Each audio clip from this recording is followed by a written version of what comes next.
Transmitting live from the Asylum Studios, deep in the bowels of Southwest Texas. It's the Joe Rooz Show. The show where we talk about anything and everything. Where nothing is sacred, nothing is watered down, and nothing is PC. All righty. Well, hey, folks, this is Joe Rooz, and it is great to be with you once again, transmitting live tonight at the Asylum Studios from the Pimple on the backside of Texas, the beautiful city of Eagle Pass. And, of course, as always, doing the very best we can to bring you the best quality talk radio we can muster without all the bluster. Welcome to the Joe Rooz Show. All right, folks. Hope you guys are ready for a good one tonight. I know I am. Before we get into it, though, I do owe you guys an apology. For what? Well, unfortunately, we had to cancel the show last night because the guest that we had scheduled was a no-show. Did not show up. And that is a big no-no when you do live shows, especially.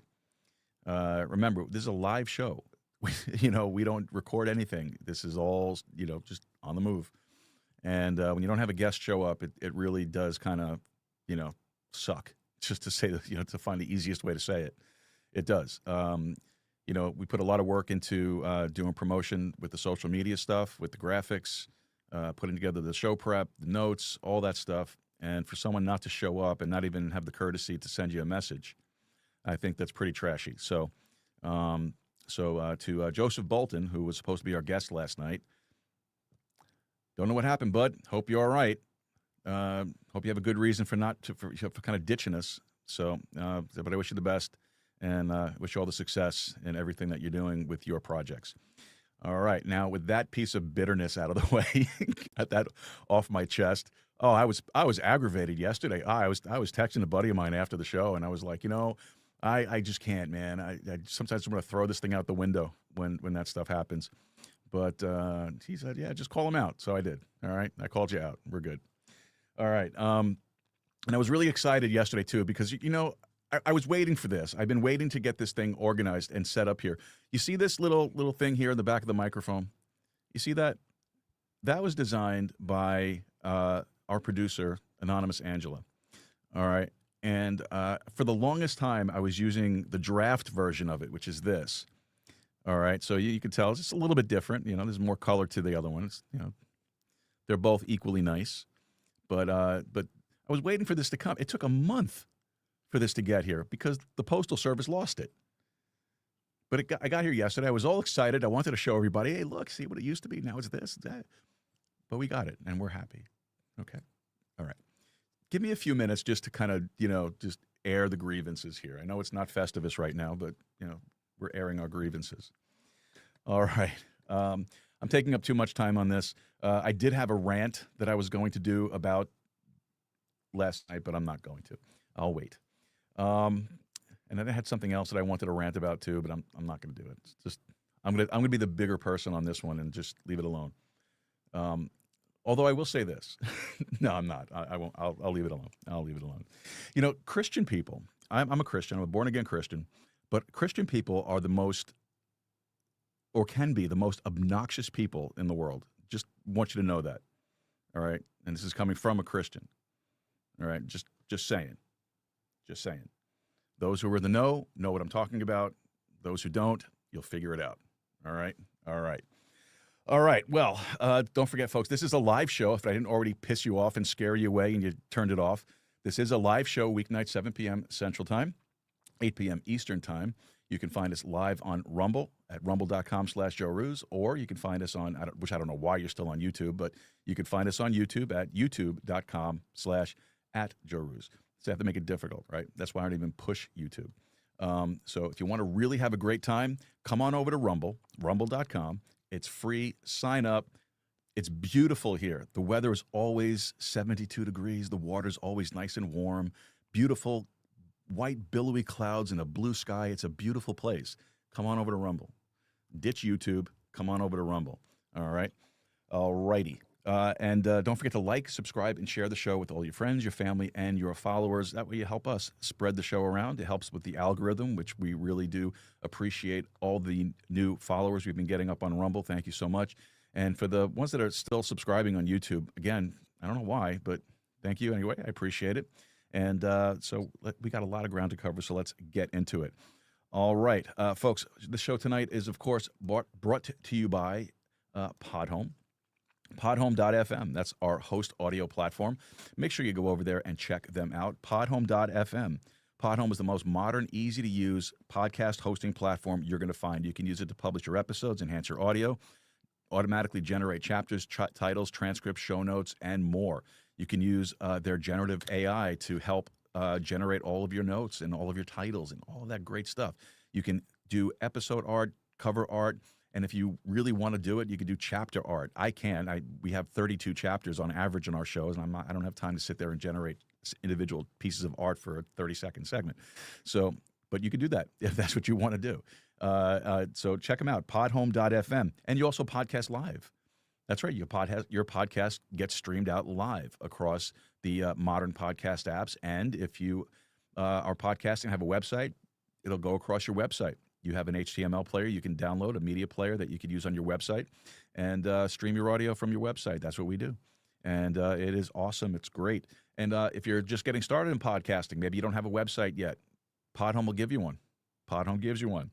And you get all of this great stuff and more. There's so much more that I'm not even telling you. There is so much more. You get everything that you need for one affordable monthly subscription of $15.99 a month. That's it, just $15.99 a month. It's nothing compared to what some of the other platforms charge. And I know I've been on other platforms and I paid double and triple what I'm paying with Podhome, and I got considerably less than what I'm getting with Podhome. So check them out, podhome.fm. Try it today, 30 days free, $15.99 a month thereafter. Try it out. You are absolutely going to love it. All right. Today's guest is brought to us by Creative Edge. Creative Edge, publicity at its finest for all creatives. Your brand, your future. Now, tonight we'll be talking with Kim Lengling. Let's bring her on up here. Kim Lengling. She's an author. She's a podcast host. She's a lifelong storyteller with a mission to turn tough moments into nuggets of hope. Kim's been writing since 2004. She hosts the Let Fear Bounce with nearly 300 episodes of people overcoming fear and uses her own experience with PTSD to help others find kindness and courage. She's also the mind behind several anthologies and books like Nuggets of Hope and 15 Ways Pets Teach Us Kindness. So, folks, grab your coffee. I have mine. We're ready to go because we're going to find out all about Kim. Kim, welcome to the show. Thanks for having me. Been looking forward to it. Yeah, this is great. I got to say, Creative Edge has been really just outstanding with the quality of the writers and the authors that have been coming through the show, and it's just been a great partnership with them, and I really enjoy it. And you are the most, Mickey's Bunch is the most reliable people. There's a little dig. The most reliable. I heard what you were saying earlier. Yes. And I was sitting there going, kudos to him. Yet you held yourself back. You held yourself back. It was quite the effort. I'm more upset with myself because this isn't the first time something like that's happened. But in the past, I thought ahead a little bit further, and I had something backed up, and I had something that I could do a regular show, no guest, and just go on. But I didn't have time to really prepare anything. And so shame on me for that. And then shame on my backup people that I reached out to while I was waiting for our guest to not show up and said, hey, can you jump on? No, I'm out with the Boy Scouts. Oh, come on, man. Ditch the Boy Scouts. Let's do this. Ditch your family. Come on. That's it. This is more important. Where's your priorities, man? Right. Get with it here. You can sit there and ramble for a half hour. Oh yeah, for sure, I can. But then somebody will leave a review on Apple Podcasts saying that they had to sit through 15 minutes of junk before they got to the good stuff. Right. That's from experience. I'm not bitter. No. Oh man, I'm also, I'm also a little punchy from doing the shows.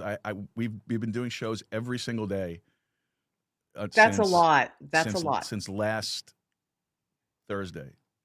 That's a lot. So yesterday, even though I was upset about missing yesterday, I needed the break. But Is that your typical no, going live every day?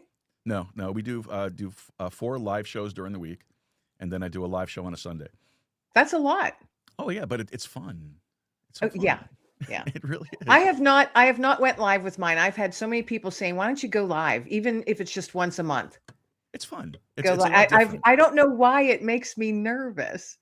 Well, because you have to be authentic. You have to be Well, I real. am authentic. I'm just You a can't. dork. So You, you're going to get me the same live as I am recorded because I don't edit my stuff for me out. You know? so what you do is I used to do that too. I used to record live to tape, as they would call it in the old days. Oh, yeah. No, I have not done that. Oh no. So you No. edit and you do all that stuff? I record it and edit, and then it goes up like the next week. No. See, I can't do that. I don't like that. For me to do it, I don't like to do that. I'm thinking if I went live, it might be a little less work. It is quite a bit. I might have to consider that again. It is a lot, and I say it joking around a lot too, but it is a lot less work. And the main reason why I really do it, honestly, the behind the scenes stuff, the main reason why I do it is because I know I'm lazy. Yeah. I'm lazy, and I know that if I record stuff, it'll sit there, and it won't get edited, and it won't get published. Or when I'm recording stuff, I am a little bit more nitpicky on things, so I will stop, back it up, start again, and all that stuff. Yeah. And that takes forever. And then I'm not great with the editing. Well, audio, I can edit audio blindfolded. That's fine. I started doing podcasting in 2015, 2016, somewhere around there when it was called internet radio, and it was all audio. So I'm good at editing audio.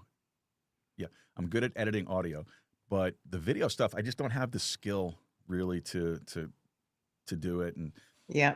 and I'm bare bones basic. I have the most basic. I mean, it's just not professional at all. and I really don't like doing the video, to be honest. But with I you. get really my don't. stuff out there, so it's like, hey, I'm winging it. I'm a one person show. Me, myself, and I, the three of us, we're doing the best we Get it can. done. You get it done. And that's the important thing. And it's like, I'm not crazy about doing the video stuff either. I feel awkward on camera. Like I'm fidgety. I am too. I'm constantly. I am moving all the time, and it never fails. It never fails. I am fine all day long up until I have to sit down in front of the camera and start the show, and then all of a sudden the nose is itching and the ears are bothering me, and everything's all like and it's like I'm all moving all over the place, Yeah. and it makes for terrible video. It does, But it's real. It's authentic. That's correct. And it also makes you a better host because you have to think on the fly. If you screw up, you got to fix it right there on the spot. You can't hit the pause button, back it up, edit it out, and start it again. I think that might be part of what makes me a little nervous. It's not necessarily me screwing up. It's maybe the guests all of a sudden just surprising me with something I was not aware of. Well, or that you have the surprised face then. That's what you do. You go, Yeah. oh. Well, because I've had a couple guests where I had to afterwards. I cut the show short, and then afterwards I sat there. I'm like, "This is my show. I don't have to post this. I don't have to." And I've been doing this for almost 5 years, maybe, and still, complete novice. I consider myself, but only 2 times I've had guests where I was like, what they sent me was not who they were. Yeah. It was complete. I'm going, wow, where did you come from? So I would cut it off short at like 15 minutes. I'm like, thanks so much for your time. Blah, blah, blah. And I never shared those episodes 2 times in all those years. So I guess I'm fortunate, but just those 2 times, that's what makes me nervous about going live, because if that happens again, then what do I do? Just shut the whole show down? No, I get you. Yeah, of course. And I understand where you're coming from in that, totally. This is a funny story, actually. I doing live shows is you never know what you're going to get sometimes, Right. and like you said, sometimes the guest presents, and then when they actually come on the show, they're not exactly what they presented. But you work with it somehow. But there was one show that I did. I signed up for a platform. It's called Podmatch, and Yeah, I'm familiar with it. yeah, so it's like Tinder for podcasters. Yeah, So I think that's where those two people came from.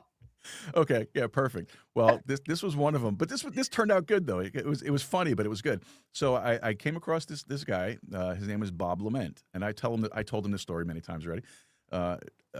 His name is Bob Lament, and he has what they say is the longest running internet show out there. Like 30 years they've been doing this thing, and but his on-screen persona is a blue cartoon cat. Oh, Okay. So I thought that was kind of neat, and so we made contact, we booked, and I checked out his show. I went on his YouTube channel, I watched, and yeah, there he was as the blue cartoon cat and all that stuff.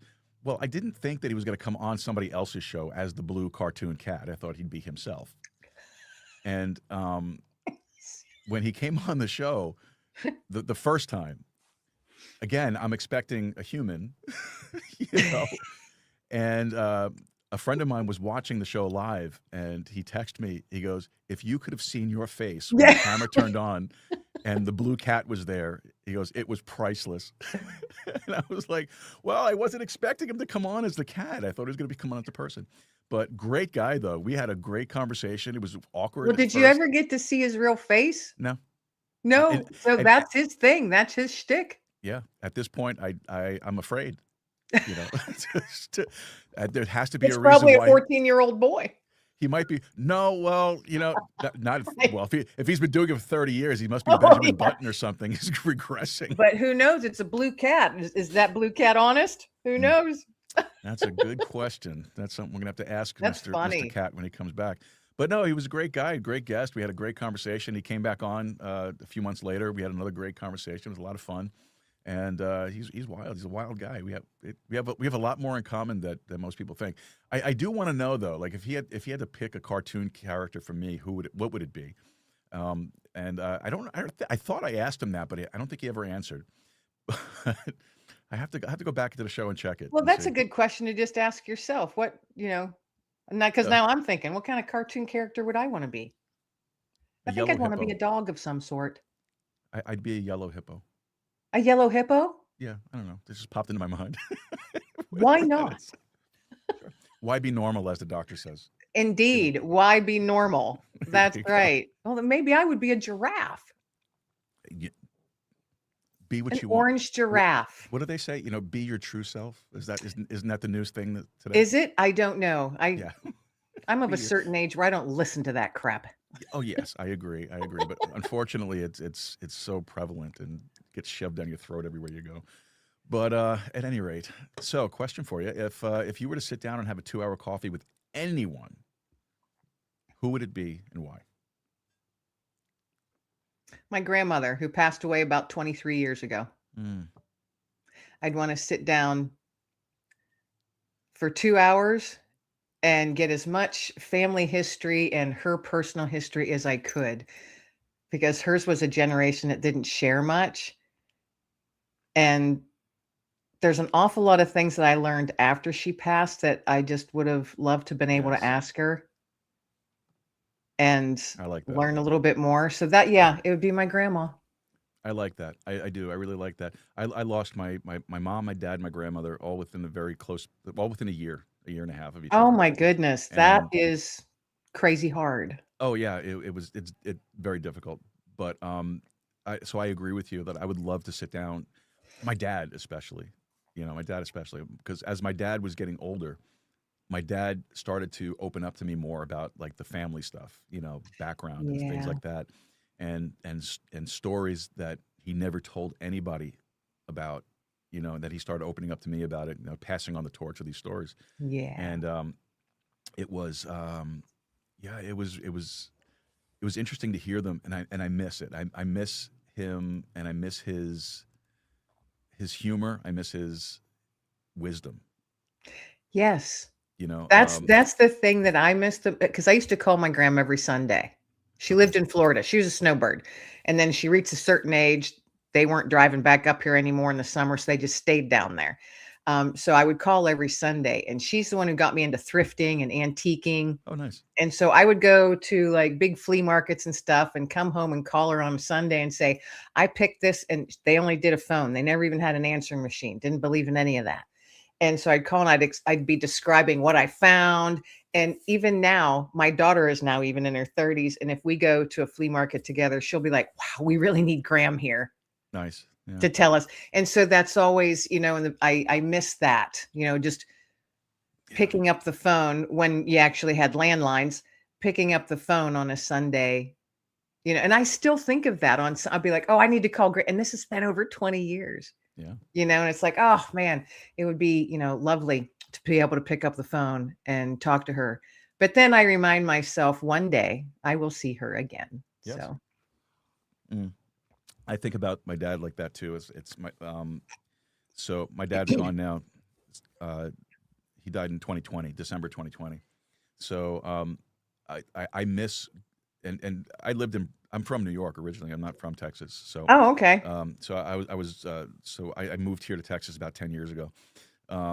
So when I was still living up in New York, one of the things I loved to do would go to my parents' house, and my dad had this beautiful. It's a small house, wasn't anything crazy, but he was so proud of his garden in the backyard, and he would sit out in the backyard, on a beautiful day. He would sit out there with his coffee, a book, and he would sit there. He would read, drink his coffee, have some music on, just relax, and enjoy the beauty of his garden. And he really did a fantastic. He had a green thumb for sure. He was great, and I miss just being able to go there and to sit down in the backyard with him and just talk. Yeah.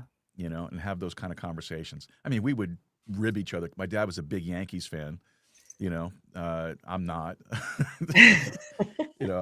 I'm a Mets fan, which of course, anything my dad liked sports, I did the opposite. My dad was a Yankees fan. I was a Mets fan. My dad liked the Knicks. I liked the Nets. My dad, whatever he did, Giants. I was a Jets.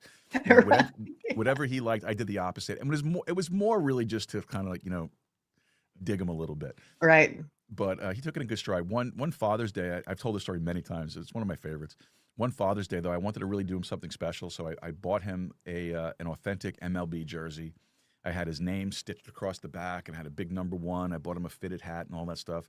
I wrapped it all up, and I brought it over to his house, and I gave it to him, and he was like, "Oh, Joseph, you didn't have to do this. This is great." I'm like, "No, Dad, I love you. And I don't get a chance to do this often, so happy Father's Day." Took the box, opens it up, and I'm sitting. I was trying so hard not to burst from just enjoying this moment. That and he's opening the box, and he takes the cover off the box, and what does he see? He sees Boston Red Sox tissue paper. Now Yankee fans and Boston Red Sox fans don't mix along. No. Yeah. So he opens it up, and he takes out this beautiful Boston Red Sox travel jersey. It had Boston across the front, had his name in the back, big number 1, the Boston Red Sox fitted hat, and all that stuff. And he picked it up, and he just looked at it. He was like, "Joseph, I don't know what to say." I said, "Well, happy Father's Day, Dad." And I laughed. And he goes, "This is beautiful. Thank you." And he took it, and he just folded it back up nice and neat, put it back in the box, took the hat, put it back in the box, and he walked out of the room with it. So my mom was sitting there on the couch, and I looked at her. I said, "Well, that didn't go the way I thought it was going to go." She goes, "Well, he's been a little off the last couple of days." I was like, "Oh, okay. Well, I hope he's all right." "Oh, she's fine. He's just in his mood." Okay. And I'm sitting there, I'm talking to Mom, and then I'm like, "Well, it's been 20 minutes. Where'd he go?" The house isn't that big, And so I got up and I looked, and I looked out from the living room. You go through the kitchen, dining room, then had his backyard, and he's out there in the backyard. And he's sitting at his table, and he has his book, and he has his music on, and he's having his coffee. And so I'm like, I came to see him. He ditched me. Did he get upset by the gift? So I went outside. I was like, Dad, what are you doing? And he goes, I just came outside. I'm having my coffee. I started a fire. I got my book. I'm just gonna relax and read. And I looked down in the fireplace, and what's in the fireplace? All the Red Sox stuff. I knew it was going towards fire. I was like, Dad, what are you doing? Do you know how much that cost? And he looked at me. He goes, well, who's more the fool? Wisdom. Indeed. I was going to say the wisdom of our elders. Yes, absolutely. All right. Next icebreaker. We've done the icebreaker. This is the problem when you put two podcasters together. Right. We can talk about anything. Anything and everything. Yeah. That's right.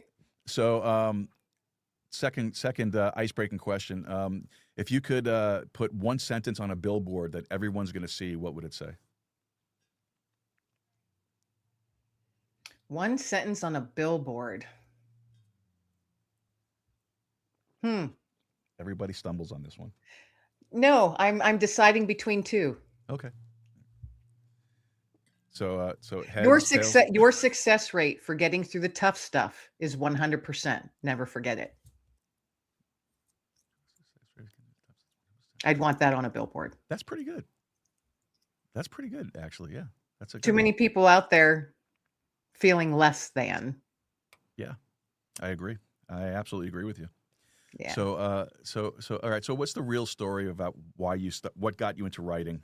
And then I'm not going to violate the first rule of podcasting. I'll wait. So what got me into writing? I never considered writing or thought about it. I was one of those teenagers that wrote those angsty poems.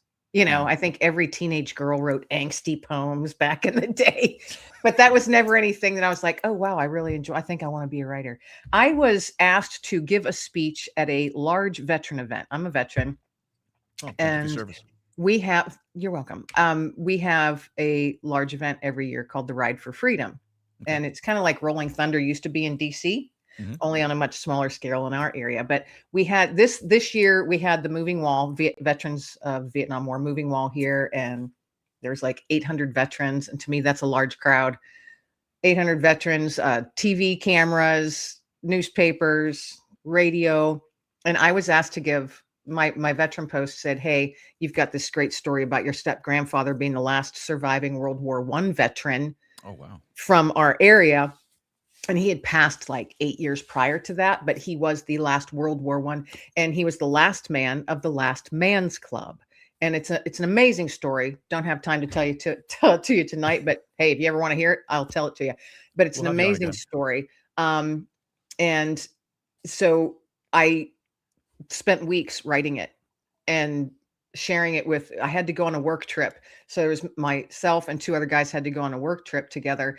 And I was writing it during that work trip and I was reading it to them in the car because we had to drive like 6 hours. I was reading it to them, over dinner, in the restaurants that we would go to.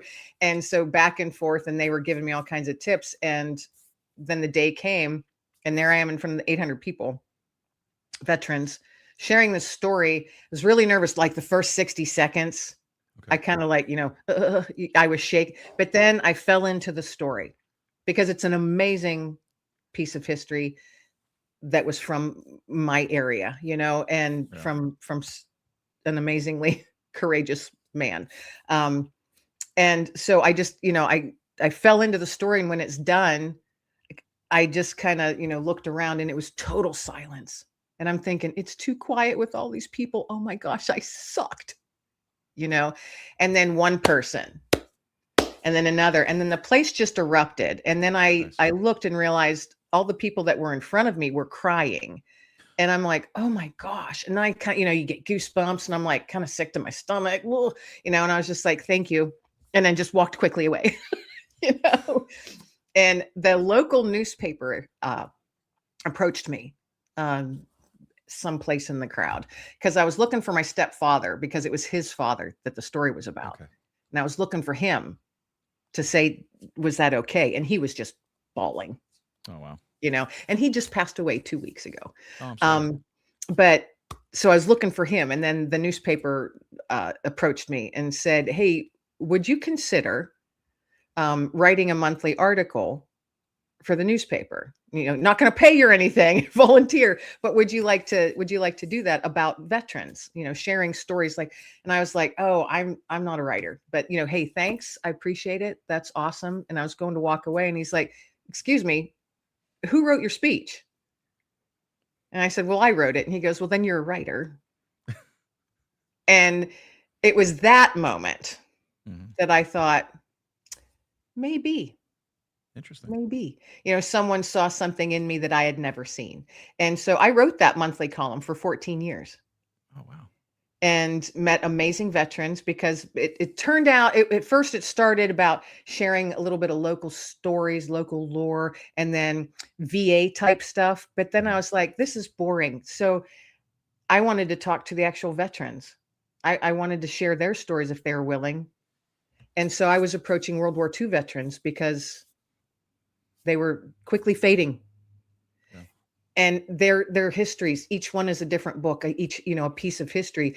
And I wanted to be able to share that. So oh my gosh, over 14 years, I talked to so many veterans, former prisoners of war from Korea and World War II, and Vietnam. And some of the men shared stories with me that they'd literally never shared, ever. And the one gentleman, he was a former prisoner of war from World War II. Horrendous time he went through. And I said, I want to do this story justice. And he told me exactly he shared a lot. Very graphic. We had a 3-hour conversation on the phone. He said he didn't want to meet me in person. He said, I can't look you in the eye and tell you this story. I said, okay. Oh, wow. He'd never shared it with anyone. And this was decades. And he was in his late 80s when I talked to him. We were on the phone for 3 hours and I'm frantically writing notes, flipping pages. And so I took a few days and wrote that article out and sent it to him via mail. That's what he wanted. Because I said, I will not have this published until you read it first. And he sent it back, marked up. And there were certain things he decided he did not want to share. It's like, this is your story, sure. But I wanted to do it justice. And oh goodness, I couldn't sleep for 3 nights after that conversation. Really? It was just so hard. And I was like, what humans do to each other. But it's those men and women that I interviewed over those 14 years that were just, wow, just wow. And I am so blessed to have had those experiences and to share that piece of history because many of those people I have interviewed have since passed away. Wow. And I have those. I keep everything.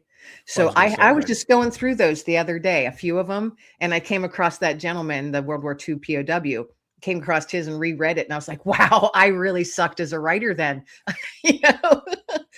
but I reread it and I was like, wow, I remember that conversation like it was yesterday. Yeah. 3 hours. And how I did not sleep for 3 nights after. So it was that graphic, huh? I couldn't, he dumped. And I was like, okay, God, this is his time to dump. If you think I'm the one to take it for now, then I'll do that. It's a blessing though. Yes. My problem is I'm ridiculously empathetic and I actually take it and carry it. And I had to talk to a couple other vets, Vietnam vets, combat Vietnam vets. And I said, I can't. And they're like, Kim, you got to let that go. And so they gave me, some tips of what they had learned personally over the years from carrying their own demons, so it was an amazing experience. And, for 14 years and all those people I talked to, golly. Yeah. I'd do it all again. I can only imagine some of the stories you probably heard and stuff that you you were told that you couldn't share. I can only imagine. Well, and some I chose not to share simply because people wouldn't understand. Okay. Civilians would not understand. There would be judgment. And then I would get angry and want to go punch them in the throat. Throat punching is always fun. War is not pretty, nor is it romantic. It never has been, and it never will be, no matter what it might be shown as on television or in books or in movie theaters. And a civilian who has never worn a uniform will never understand. Full stop. I agree with you. And if there's one thing that man has always succeeded in, that's finding horrible ways to kill each other.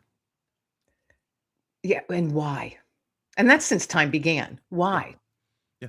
And it gets greed, jealousy, whatever it is, it's all going to wash out in the end. We know who wins, but that's right. Amen. But we have to go through it first. Exactly.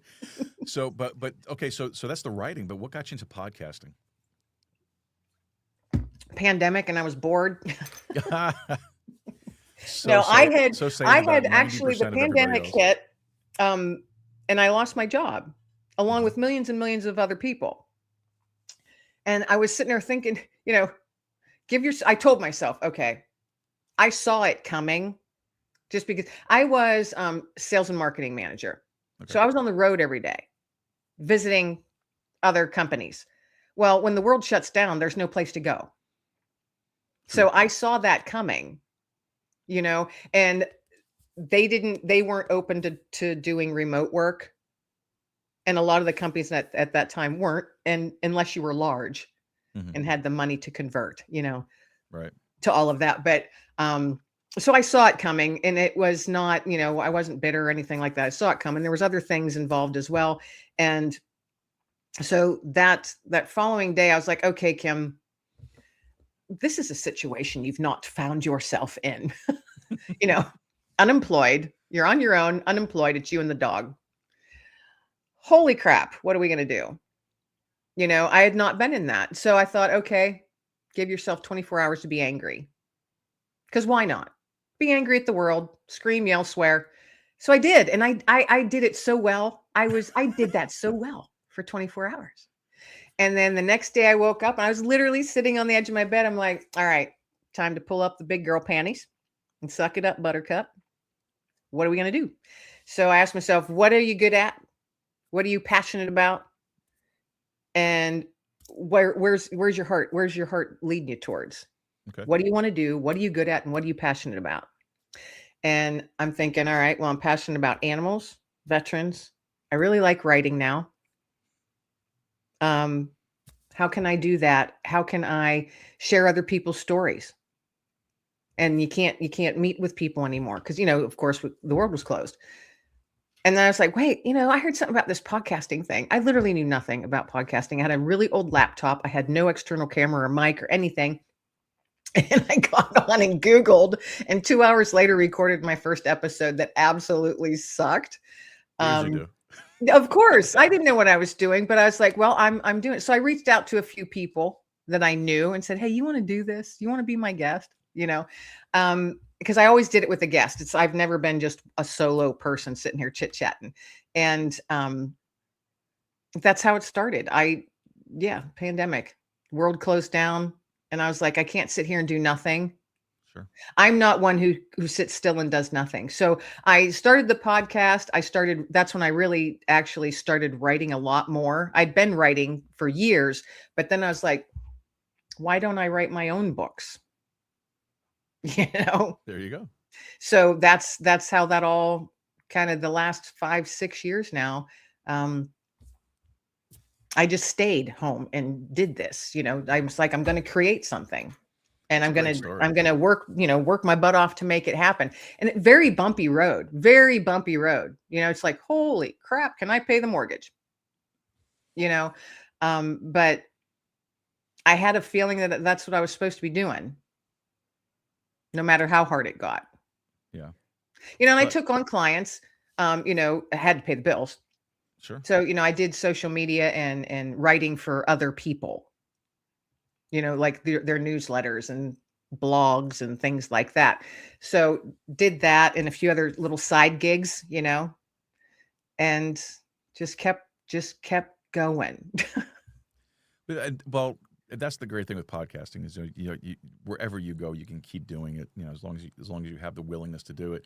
But that's a great story, though. I mean, as far as your experiences up to your writing, and then getting into podcasting, everybody has a reason for doing something, and those are great reasons to do it. I mean, And I love meeting people and talking to them. I mean, interviewing the veterans and stuff for 14 years. I think that was like a precursor to. It's the same thing as podcasting.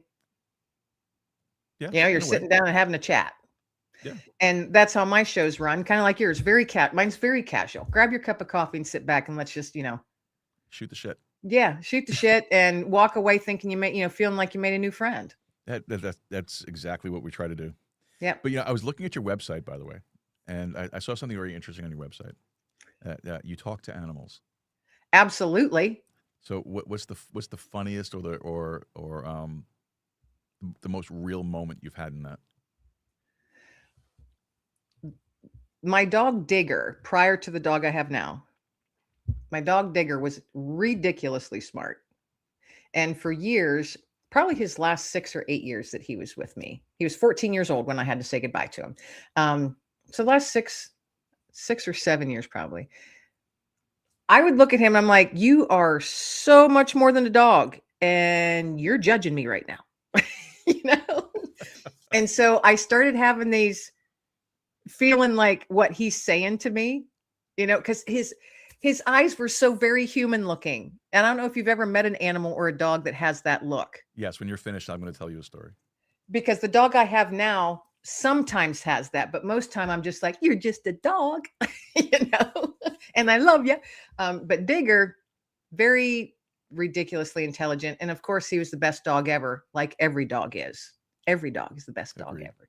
But he was very special. And so I started sharing these conversations on Facebook between he and I. Okay. And he's always the smarter one. Because we humans are pretty stupid. If you stop and watch the animal kingdom and how they treat each other and how they work together, even different species, who knew, helping each other. Interesting, right? Yeah. Get out in nature, folks. Get outside, blow the stink off you, and pay attention. And so my dog, I just looked at, and I called him the old man. He was my old man. And so he taught me lessons almost daily, and I would share those and write those out, and people started following it, and they're like, this is awesome. And I would run out, I'd be out in public and people would be like, well, what's Digger gonna talk about next? I'm like, you do realize that's me writing that,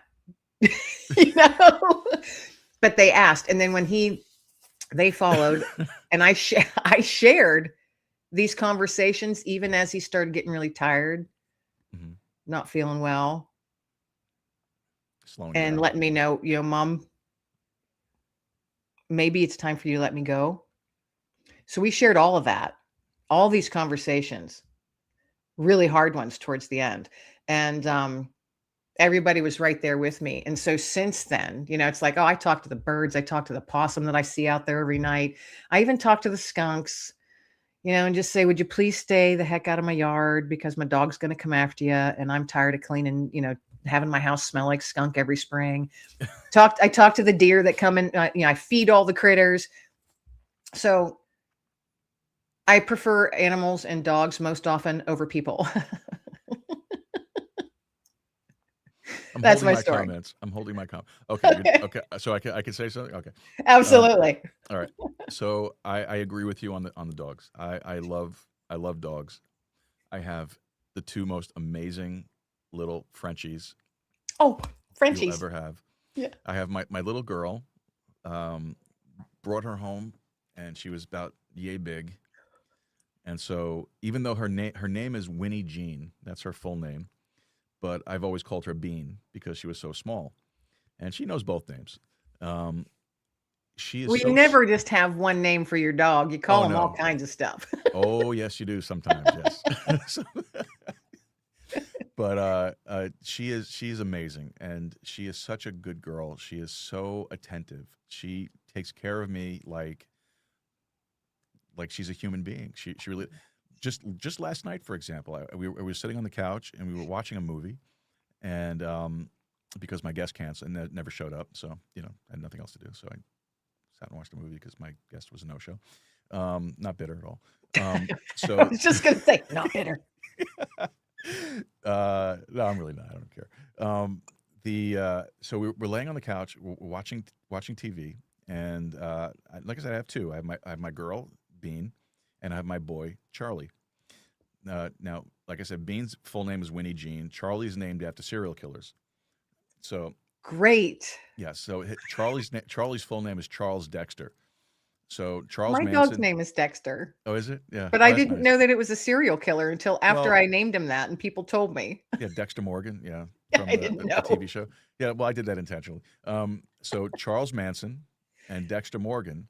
Yeah. That's two, and then there's a third one, which is another fictitious one, which is Chucky the doll, Oh yeah. because I call him Chuck.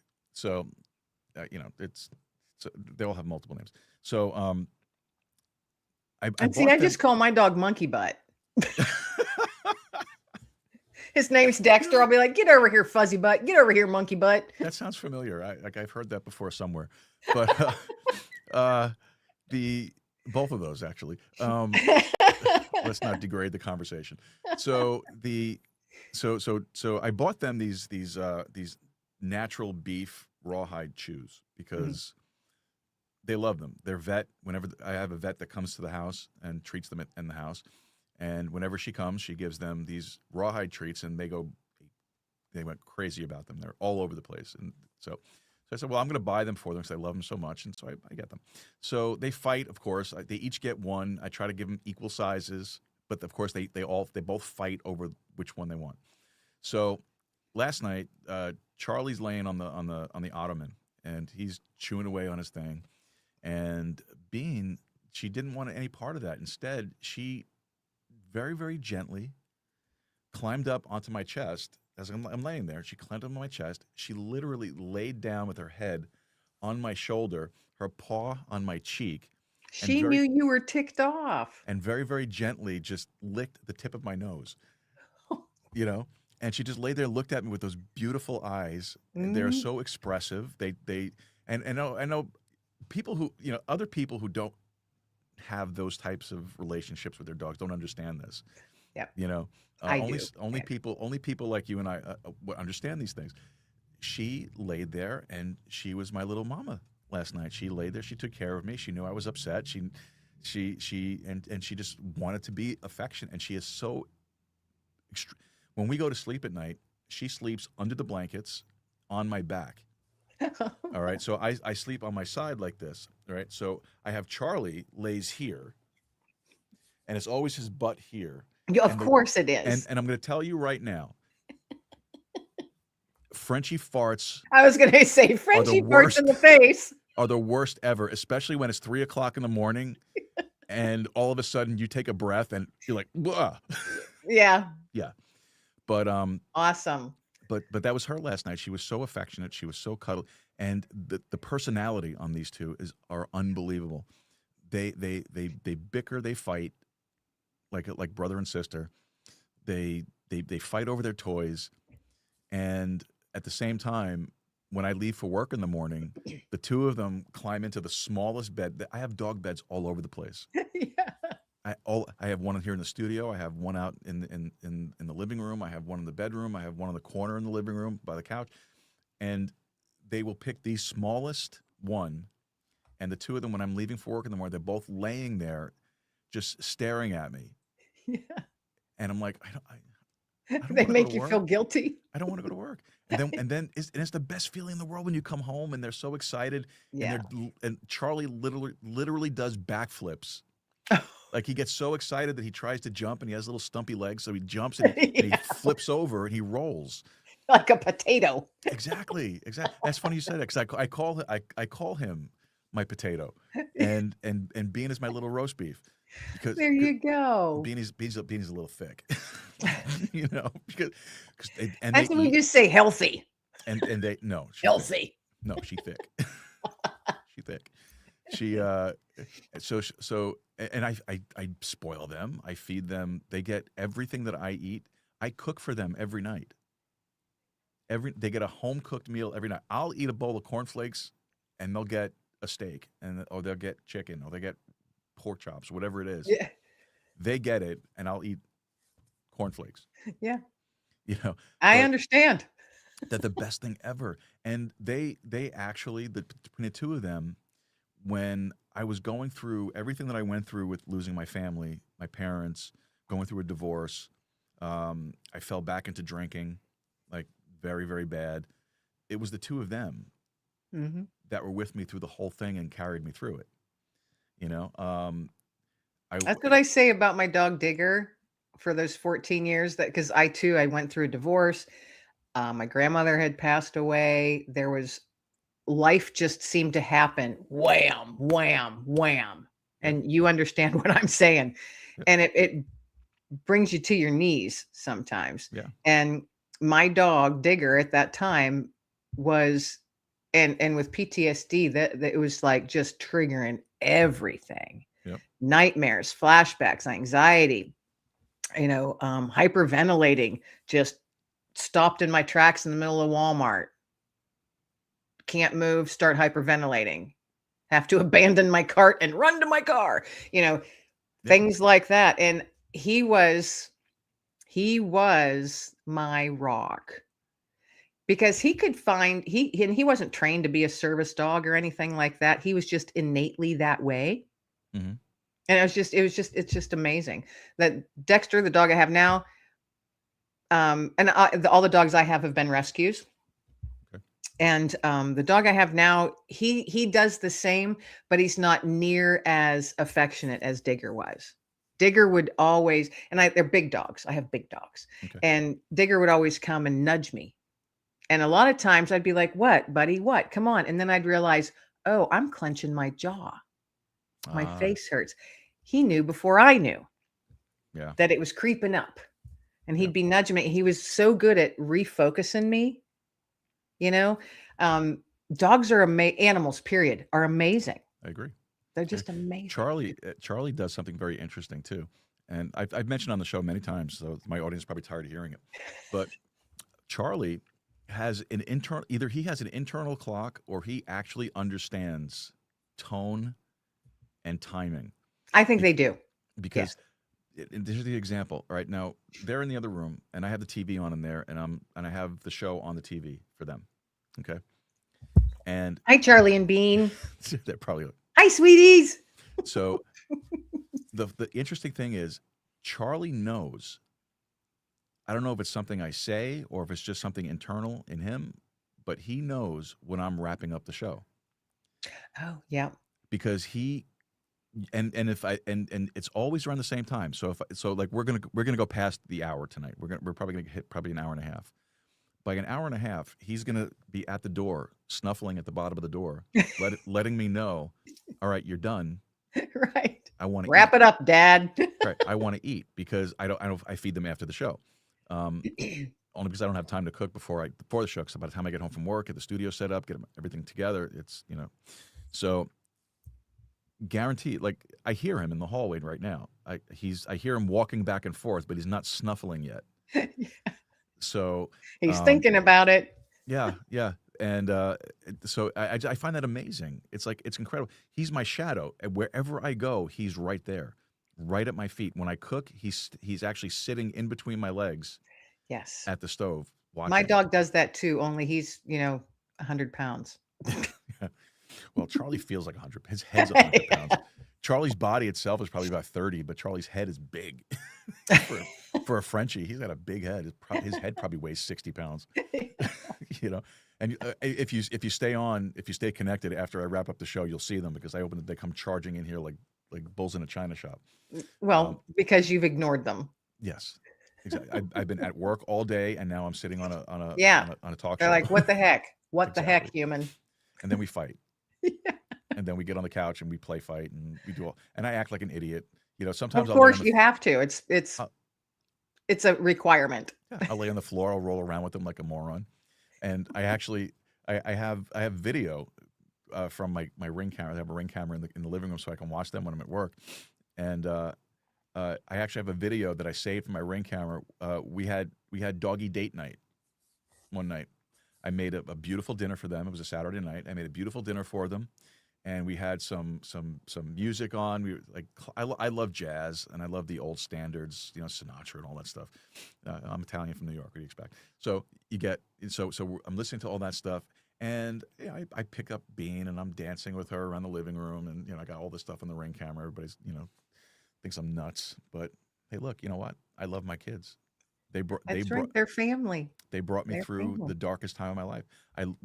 I'll never forget. I woke up one morning one morning, but I had been drinking heavily, and I passed out on the bathroom floor, and I had thrown up all over the place, and I had hit my head on the shower, and I was bleeding and all that stuff. And when I opened my eyes, there they were, the two of them just sitting there staring at me, absolutely terrified. Yeah. And at that point, I realized, what am I doing? Who's going to take care of them if I'm not around? Yeah. They don't have thumbs. They can't open the food by themselves. No, and if something were to happen to you, they'd end up in a shelter or something. Yeah. And Exactly. probably be separated. Exactly. And the two of them have never been apart. They're bonded. Oh yeah. No, I had a Frenchie before Charlie who unfortunately passed away at the same time my grandmother passed away. So Oh my goodness. yeah, it was rough. But so Charlie came in after our first one was Wilbur. So Charlie came in after Wilbur. So Bean, when we brought her home, she came right from the litter with her brothers and sisters to us with Wilbur. And then when Wilbur died, she was by herself for a short time, and she wasn't handling it well. Yeah. She really wasn't. So we ended up getting Charlie, and then the two of them are like connected. They fight. They they beat the hell out of each other, but when you go to work in the morning, they're both laying there on the same little bed. They're all like cuddled up siblings. together. Exactly. Yeah. Exactly. We are way off topic here, but Indeed we are. that's fine. So okay, well, along the lines, how do pets teach kindness differently than people do? A lot about what we were just talking about. Bingo. We pretty much covered what my book's about. 15 ways pets teach us kindness. And in that book, it's an ebook right now. Okay. Dexter shares some of his wisdom because doggo wisdom sometimes is much smarter than humans. But I'm working on it's ebook only right now, available on Amazon. I'm working on an expanded version that will be a print version. Okay. And that is a whole lot more of Dexter's wisdom coming in. So Dexter is sharing a lot more. So that's what's expanding it, is Dexter's doggy wisdom. And I'm taking my time on that. I'm not putting out a date of, this is when it's going to be done, because, I got to wait until he tells me what he wants to say. So I've been working on that here and there. And so hopefully this year, an expanded version that will be a print version. Right now it's out as ebook. It's an easy read. So if you're sitting waiting on your kid's dance lesson, or you're sitting in the doctor's office waiting for your appointment, it's something you can, have fun little quick reads. And it's tossing out little nuggets of hope. That's what I'm always calling everything I do now. Just tossing out nuggets of hope and reminding people to be kind, because there's literally no reason to not be kind. There is no one on this planet that can give me a reason of why you shouldn't be kind. Unless you not show up to a podcast that you're scheduled to be on since December.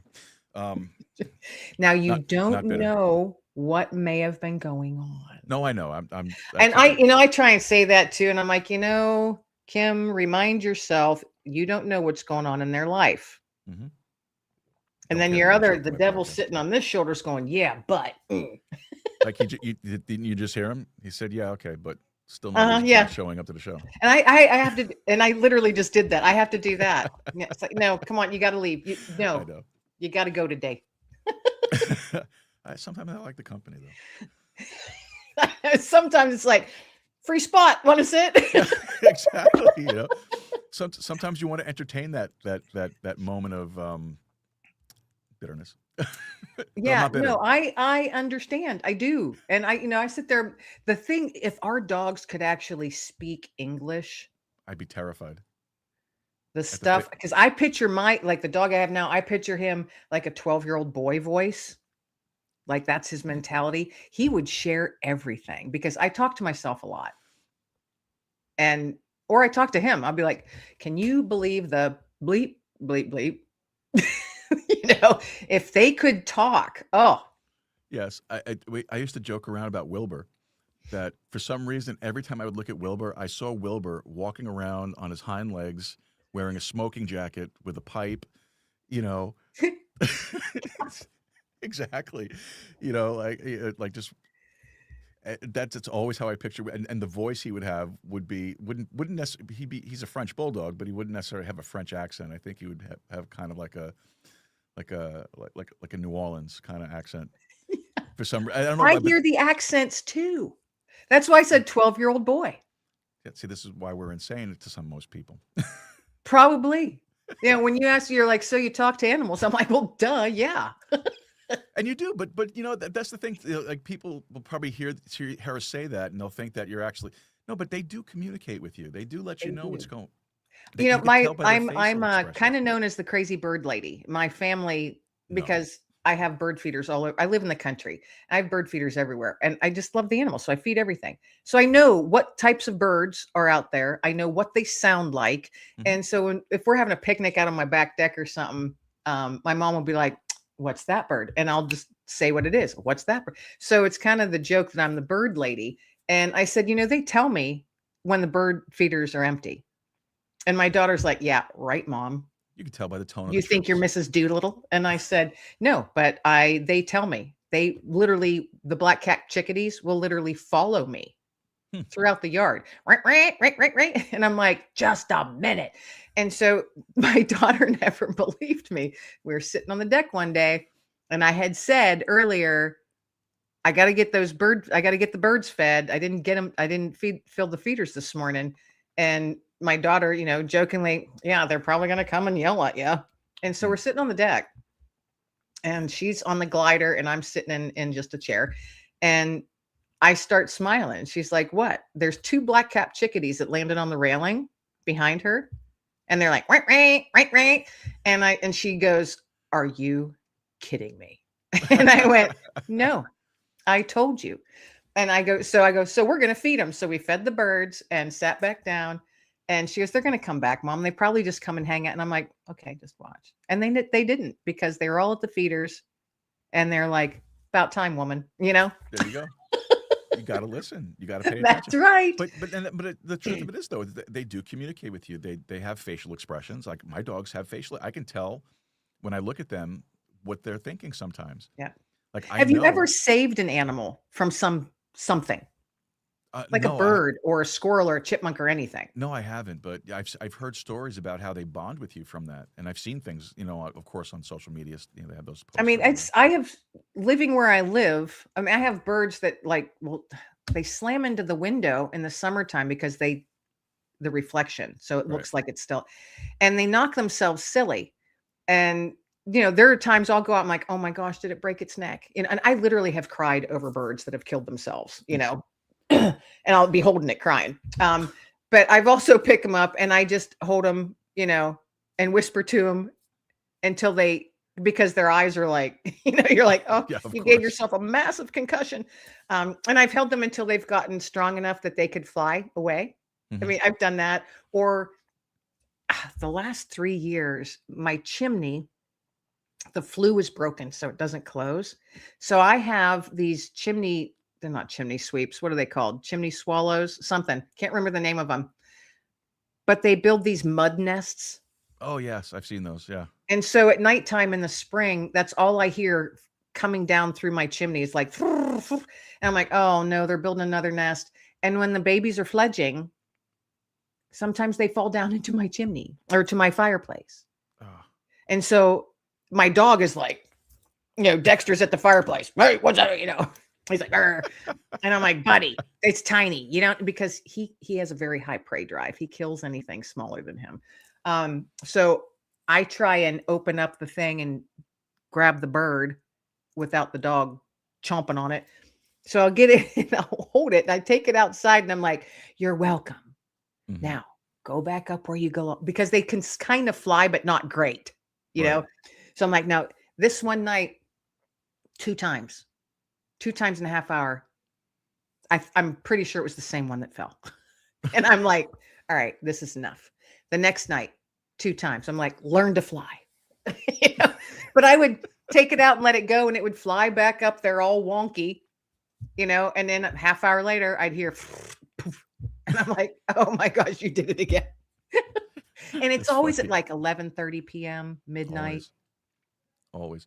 That's like Charlie. Charlie, But the one time I was like, this is the fourth time I've saved your little butt. And I'm holding it like this. So its little head is just staring at me, like literally glaring. And I'm like, lose the attitude. challenging I you could leave you in there. or feed you to Dexter. So I'm out at midnight on my back porch lecturing a tiny little bird about his attitude. That's how it That's goes in my hysterical. realm. That is hysterical. Well, it sounds like Charlie. Charlie every night at 11 o'clock attacks. Why not? No matter where you are, no matter what I'm doing, that's okay, let's go. And he attacks. And we play fight for about 15 minutes and he gets aggravated and he walks away. Isn't that funny how, I mean, like they can tell time. My dog, there are certain hours of the day where he knows it's time to go outside. Are they snuffling? He's snuffling. Yes. They know. Yeah, my dog, 4:00. No matter what I'm doing, he will come and find me, start nudging me because it's time to eat for him. Yeah.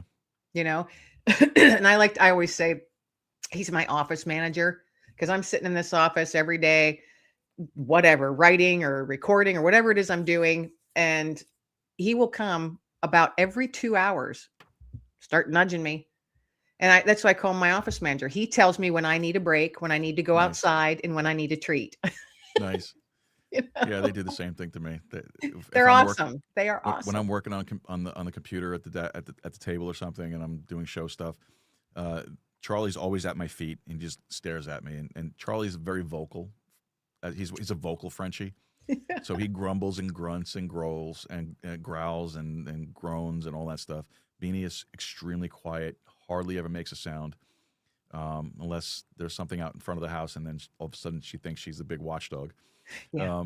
But they do that too. They'll come over and if I'm sitting and usually it's after about an hour. If I'm sitting there for like an hour, then Bean comes over and she stands up on her back legs, paws are on my leg, and she's looking at me. And I'm like, okay. And I get up and I'll give them a piece of cheese or something, and because they love American cheese, so I give them cheese and I know. take 'em I outside. can't even. Do they know the sound of the wrapper? As soon as I open the refrigerator door, first of all, both of them are like this when I open the refrigerator door. And then as soon as I don't have to open I just have to touch the plastic on the wrapper Yeah. and the packaging, and they are right there at my feet. Like I don't know how they get there so fast. Oh, my dog sounds like a small horse rushing through the house when he hears it. Yeah. So your book, your book. 15, So my book. 15 ways, because it's 10 after 8. So 15 ways pets teach us kindness. So you wrote this book. Which story in the book surprised you the most? What surprised me the most was how much more pets can teach us if we pay more attention. I pay a lot of attention to my pets, and you do too, sounds like. Yeah. But there's not any one thing. Oh, yes, there is. Patience. That's a good point. Patience. Yeah. Dogs have an unbelievable amount of patience. They spend their lives waiting on us, waiting for us, waiting for you to get back from the store, waiting for you to get out of the shower, waiting for you to wake up in the morning, waiting for you to get home from work. Yeah. And if you don't give them the attention when you're actually home, why do you have a pet? Exactly. Their life, you are their world. That's right. And if you take a pet into your life, you need to recognize that and honor that, because that's a commitment, their lifelong commitment. Absolutely. And so patience, when I was writing the stuff and putting it all down, I started realizing, it started hitting me harder, just how much patience my dogs have taught me over the years. And kindness, and no judgment. Yeah. They just love you. No matter what. Right. And we can learn a lot from that. Yep. And so I thought, I'm going to put it in a book. One of the things that really irritates me is when, especially here where I am, people have dogs, and some of them have a lot of dogs, but they're never in the house. They're always outside roaming the streets. You know, why do you have a dog then? I have a neighbor like that. Yeah, so do I. So do I. I had to actually have a conversation with him one day because I have the Ring cameras on the outside of the house too, and every day, same time, my Ring camera starts going crazy, and it's his dogs going into my backyard, leaving their stuff, and then moving on. So I caught up to him one day outside. I said, you know, I have two dogs of my own. I have a hard enough time cleaning up after them. I don't need to clean up after yours too. Get it? Did he care? No, he did actually. He was like, well, no. Oh, that's nice. That's he, good. Well, he said that, oh, it was an accident. They just got out. I said, no, it's every day at the same time. All right, I have the camera, so Yeah, can't dispute that. can you please? And he's been good with it, so I'm not bitter about that. So do you live you live like in a community? I'm in the country, so I really don't have a whole lot of neighbors. It's like a neighborhood. I live within the city limits in Eagle Pass, so it's like okay. Any regular neighborhood. I got a neighbor here, I got a neighbor there behind me, but it's quiet. I like it. It's no complaints. That's awesome.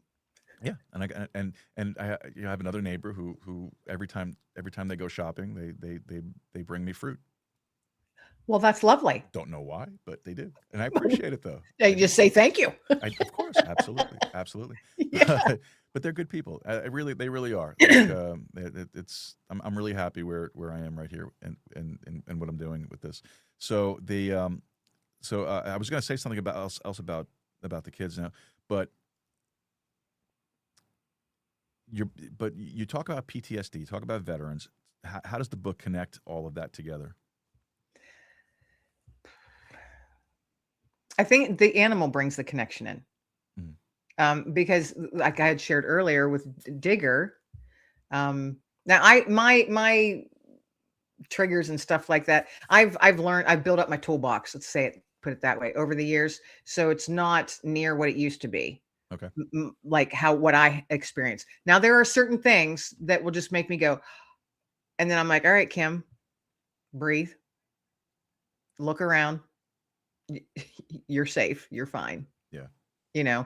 What do you see, hear, smell? I go through the whole 5 senses thing, take a deep breath. But the animals have an innate ability, I think a God-given ability to bring that down. And that's why I want to share that in a book like 15 Ways Pets Teach Us Kindness. That's why I want to expound on it and have Dexter's wisdom come in. Mm-hmm. Does that answer your question? Because I feel like I'm going off track. No, that's good. That's very good. Rambling. That's good. That's good. That's really good. That's really good. So how do you deal with listeners or critics who challenge the hope narrative? I've not been challenged. Really? Yeah. That's good though. Yeah. I'm surprised because there are a lot of detractors out there. Well, because there are people that can just be complete idiots, and I don't. I run Facebook pages for my veteran post, and have for years. I mean, I'm the one who created them years and years ago. And we had, and I was always surprised. I guess I shouldn't be surprised. But we had our first hater the other day. Okay. And I don't know why I was surprised. Because I was like, should have been expecting this. But they literally said, you're traitors to your country. And the post was the commander and his wife receiving an award for all they've done within the veteran community over the last 30 years. And it was presented to them by a Pennsylvania congressman. It was an honor. It was an honor. And this person said, you're all traitors to your country. And I went, you're a filth. bleep. Filth. Yeah. And so I sat there, I'm like, Kim, in with the good, out with the bad. And I'm thinking, I could respond so quick. And then I'm like, no, give it 5 minutes and then come back. Mm-hmm. So I came back 5 minutes later and I'm looking at it, I'm going, block, delete. I will not engage. Safer route to go. Yeah. And so that's kind of been since the whole pandemic thing and the world lost its flipping mind. And we were being fed ridiculous lies and fears. Another show. Another show. Yeah. Since then it's like, I have no tolerance nor time. Yeah. So delete, block, you know? Yeah. I I don't have to, why would I don't want to purposely let negative energy into my realm. And so I don't. That's good. I have to learn how to do that better. I'm a work in progress. Yeah. I'm a work in progress, but I'm getting better at it. I don't think it's anything anyone can master overnight. I think it's something you have to develop over time. You have to. I think, with age comes wisdom. So supposedly. I know. So I'm like, yeah. Supposedly. But what was the Bible say? A hoary head is a crown of wisdom. Yeah. Gray hair is a crown of wisdom. That's why we call color our hair. So well, I don't color mine either, and I got so much gray. So I'm like, I should be really wise. Well, although I learn lessons every day, so I'm not as wise as I think. Well, it's a difference. Wisdom is one thing, knowledge is another. Indeed. It's like that old saying goes, knowledge is knowing that a tomato is a fruit. Wisdom is not putting in a fruit salad. There you go. Yeah. Smart. Dad. And I know he got it from somewhere, but it doesn't make a difference. Dad told me that all the time. So that's the way it works. All right. I know we kind of talked about this already, but and we all know what my personal pet peeve on that, but what's your podcasting pet peeve? We all know what mine is already. No shows. You know what? But not bitter. Really, really bothers me because it throws me completely off and I end up counting them. No shows? No, when I have a guest that says constantly. Like every 3 words. Okay. It drives me crazy. And then I sit there and try and edit them out. See, that's why I do live. Well, I don't have a whole lot of them. I don't edit near as much as I used to at the beginning because I'm like, this is ridiculous, Kim. But there's been a few guests recently within the last 6 months. Beautiful people. I'm not knocking them, but I don't know if it's nerves, nervousness or whatever. But like I just said, but it was literally like every 3 to 4 words was an and that's a lot for 30 minutes.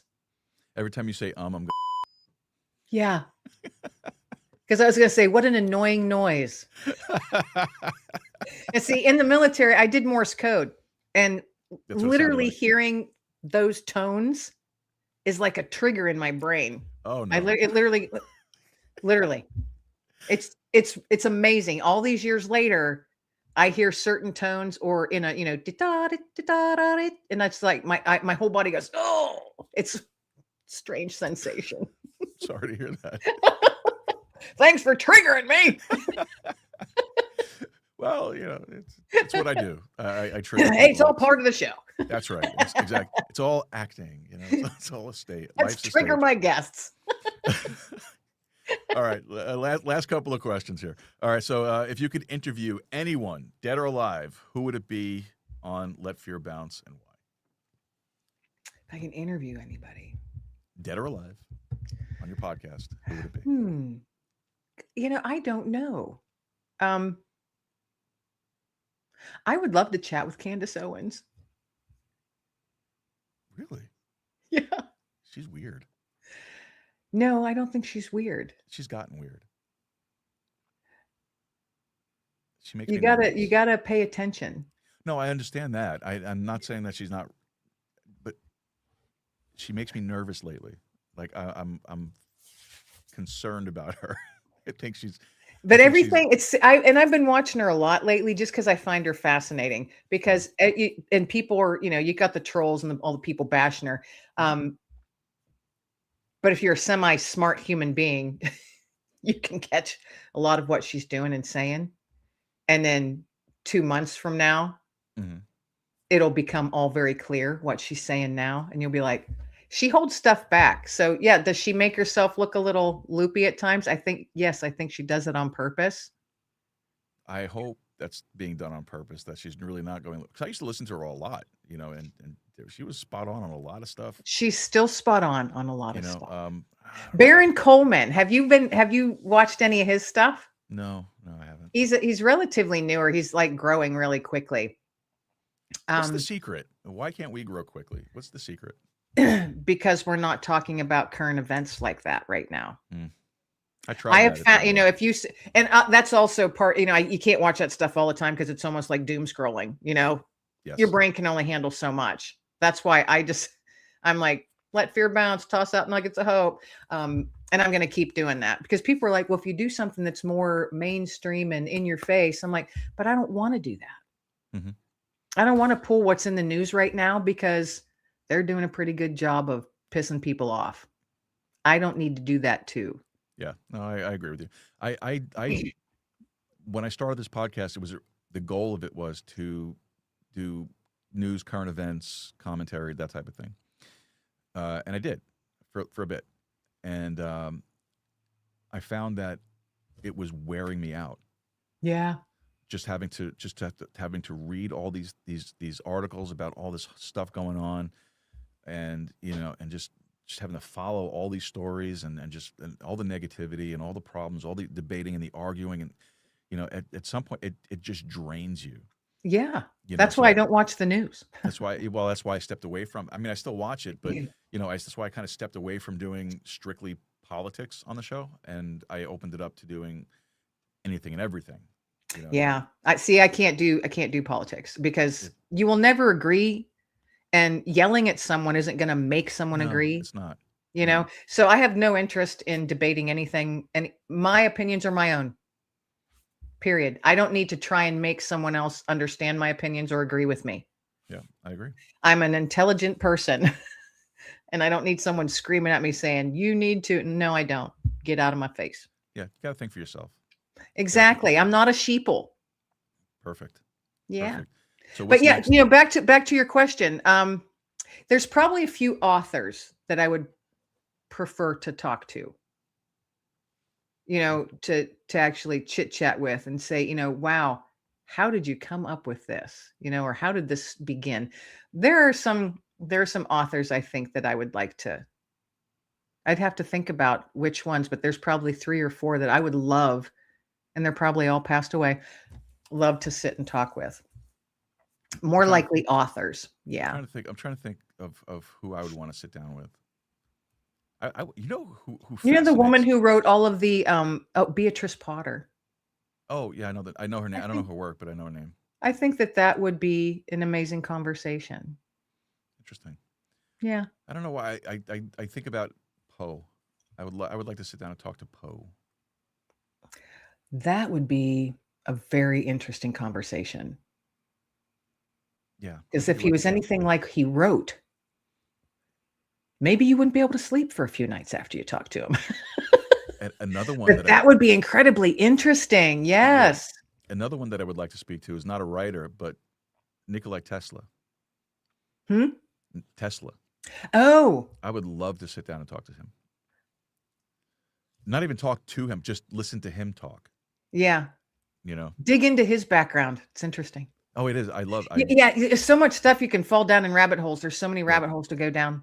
Very interesting circumstances surrounding him, his birth and his life and the things that he's developed and come up with. I love all that stuff. I can get lost down that stuff for a long time. Yeah. So, but it's a lot of fun. So who is someone that you respect right now, and what are they doing that inspires you? I have a very dear friend. He and his wife have been a part of my life for decades. Mm-hmm. And he was recently diagnosed with stage 4 cancer. Oh, I'm sorry. And I look up to him because he has helped me over the years as a fellow veteran. Mhm. And so he is a person that I admire. He is one that's overcome his own demons over the years. And now he's in a really, really hard battle. So I admire him an awful lot. Wow, that's great. Yeah. That's great. All right. Well, so where can folks go to find out more about you and about your work and all the stuff that you do? Best place to find me is on my website, which is kimlenglingauthor.com. Has my books on there. You can meet Dexter, my office manager, on there. My podcast is on there. My blog is on there. I also started doing a little bit of Substack. I'm kind of just dipping my toe in there because I really don't know what I'm doing on there yet, but I'm trying that out. So you can find some of the stuff that I write on Substack. There's only a few things right now. But yeah. And, my podcast, Let Fear Bounce. You can find that on YouTube, Spotify, pretty much any listening platform. And yeah, you can Google my name. You're going to find me. I pop up. All right. Outstanding. And all my books are on Amazon. All my books are on Amazon. All right. I know we have links for you in the show notes already. They're already set to go. So we'll make sure those get out. And let's see. I think we'll put you backstage. I'll wrap up the show here, and then I'll catch up with you really quickly afterwards. So just hang out. All right. All right. Thanks. Kim Lengling, folks. I hope you guys enjoyed this conversation. This was a lot of fun. I enjoyed it. Thank you very much for being here tonight. Bye, Charlie. Bye, Bean. He's at the door here. So. All right. All right. I'll talk to you in a minute. Stay with us. All right, folks. Kim Lengling. What a great conversation. I'm telling you, I love the conversations we have on this show. We have a lot of fun. Sometimes it's heavy. Sometimes it's light. Tonight was a good mix. I think this was really an enjoyable evening. So I'm glad you guys were able to join in on this on the live streams, and hopefully you'll enjoy it on the replays later on. All right, folks. Where is it? Hold on. All right. We got to do this. All right, folks. It's that time of year, and we all know that taxation is theft, right? But you have to file your tax returns. So with that said, I want to tell you a little bit about Diamond Dynasty Tax Group Legacy. These are the folks that did my taxes for me last year, and they're doing them again for me this year. Great group of people. They really worked hard to minimize the stress that I had to go through because I had a lot of things going on that we had to go through the taxes. And they did a fantastic job taking care of the stress. And then on top of that, they got me the best refund that I could have possibly gotten with all the things that we had going on with the taxes that last year. So I'm very happy that they asked